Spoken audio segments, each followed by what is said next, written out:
Hey guys, let me show you how to repair this Poco M3 deadboot. Actually, dinala lang to nitong December. So, yan. Siyempre, first step, bubuksan natin yung unit. Unscrewing the motherboard cover.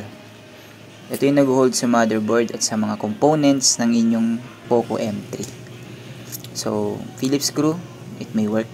Oh, that should work. Removing all the flex. Firstly, yung battery flex, syempre. Pag natanggal mo yun, makukuha mo na. So, napansin ko dito guys, mayroon siyang langib-langib.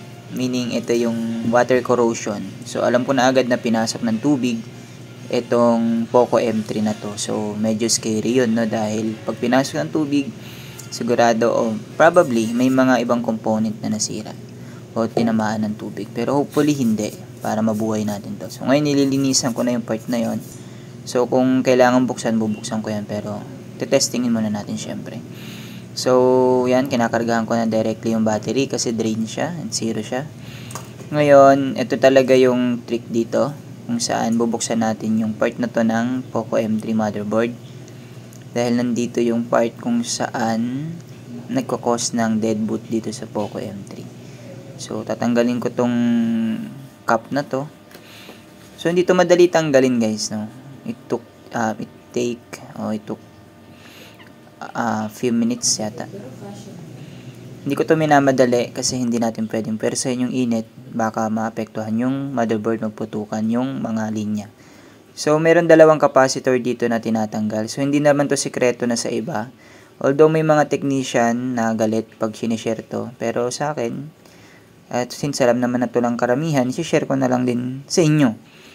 Kasi kahit alam nyo to gawin o nakikita ninyo, kung wala kayong gamit at expertise or experience, hindi nyo rin po to magagawa. So, ang ending, sa technician nyo rin to dadalhin. Tama.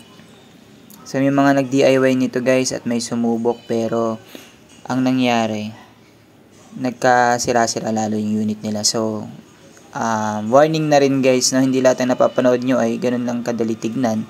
Ang iba doon ay mahirap. So ngayon nililinisan na natin yung part na ito ng motherboard. Yan. So yan, malinis na siya. Malinis na yung motherboard at sa check up guys is okay naman na siya. So may karga na rin yung battery natin.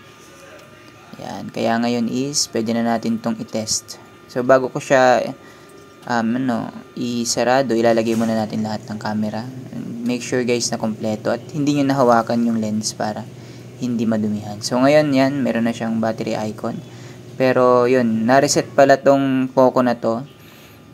Yan, or nag-upgrade maybe. Nag-upgrade to tapos namatay, hindi siya tumuloy. Buti na lang hindi na-break yung unit, buhay pa siya. So makikita nyo guys, yung unit is meron siyang mga water damage. Kitang-kita naman yung backlight nito. Ayun, ang daming tubig sa likod.